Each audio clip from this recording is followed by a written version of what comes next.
మాట్లాడాల్సిందిగా కోరుతాం.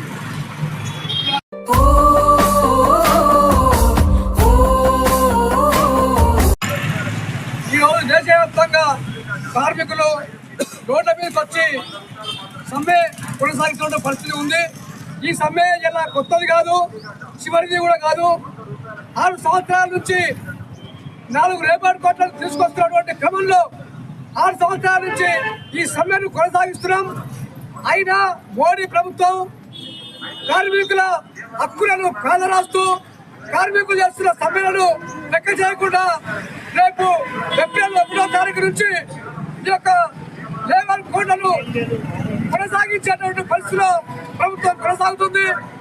రేపు ఈ యొక్క 4 లేబర్ కోడ్లు కనుక అమలు చేస్తే కార్మికులు గతంలో ఉన్నటువంటి హక్కులన్నీ కూడా కోల్పోతున్న పరిస్థితి ఉంది. ముఖ్యంగా గత 70 సంవత్సరాలుగా కార్మికులు ఎన్నో పోరాటాలు చేసి, ఎన్నో త్యాగాలు చేసి, ఎన్నో సమ్మెలు చేసి చట్టాలను తెచ్చుకున్నటువంటి పరిస్థితి ఉన్నది. ఇలా ఈ చట్టాలు ఉత్తగా రాలే, పోరాటాల ద్వారా చట్టాలు వచ్చినాయి.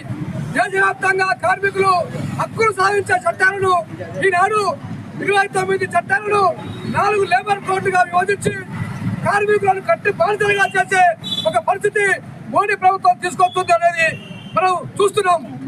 ఈరోజు దేశవ్యాప్తంగా దాన్ని వ్యతిరేకిస్తూ మనం సమ్మె కూడా సర్వత్రిక సమ్మెను కొనసాగిస్తున్నాం. ఎందుకంటే ఒక్క లేబర్ కోడే కాదు, ఈ దేశంలో ఉన్నటువంటి వ్యవసాయ రంగాన్ని పూర్తిగా నిర్వహణ చేసే విధంగా 2019 నుంచి ఈ రోజు వరకు చట్టాలు తెచ్చినటువంటి పరిస్థితి చూస్తున్నాం. 2020లో 3 వ్యవసాయ చట్టాలు తెచ్చారు.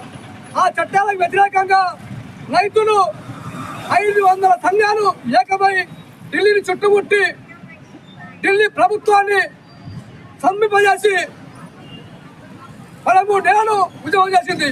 ఆ ఉద్యమానికి తలెత్తినటువంటి మోడీ ఈ చట్టాలు తీసుకురాను, నేను వెనక్కి చూసుకుంటాను, మీ యొక్క డిమాండ్స్ ఏమవుతున్నాయో మేము అమలు చేస్తామని చెప్పి హామీ ఇచ్చి రాజపూర్వకంగా రాసిచ్చింది.